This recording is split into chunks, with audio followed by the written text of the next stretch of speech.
Welcome, Fictionista fans. It's Wednesday. I'm Kim Alexander, and this week we're talking about sex. Clear the children, and the pets, and your mom. My cohorts have already talked about what is and what is not appropriate in terms of content, depending on what genre you're writing in. When I tell people I'm writing a fantasy series, they often assume it's young adult.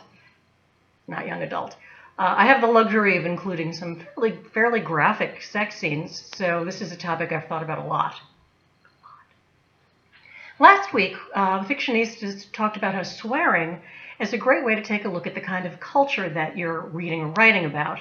Well, sex is even more important.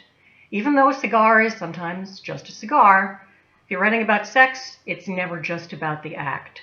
Sex is power, it's money, it's status, it's a gift, it's a curse, and as noted philosopher Pat Benatar reminds us, it can be a weapon. Every part of my main character is informed by his relationship with his body and by its perceived shortcomings. Now, as I think we've discussed, I'm writing about a character who is half demon, half human. He doesn't know that yet, but he lives in a city of demons where they can fly, they can make fire shoot from their hands. He can't do either one of those things. And he spent his life thinking and really hearing he's ugly, he's a mistake, he's a freak.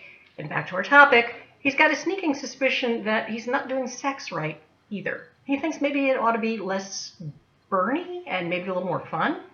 Without going through the whole plot, he does finally get a chance to be with a woman who finds him very attractive and even very lovable. After all, he's a beautiful, mysterious stranger with a dark past. In other words, catnip.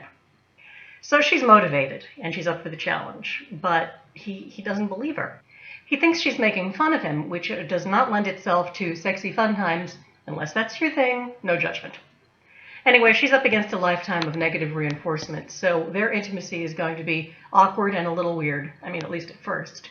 The first time you hook up with somebody from across town, you're afraid of doing or saying the wrong thing, much less being involved with a depressed half-demon with social anxiety. They aren't even sure their parts match. Spoiler, they do. They match. So writing a sex scene is a lot more than just flinging off your clothes and then cutting away to the fireplace. It's an opportunity for the author to let the characters be honest with themselves, even if they aren't fully honest with their partners. So let's see, we've got vulnerable, funny, honest, scared, happy, relieved. I'm leaving something out. Hot. It should be hot. I think that sums it up.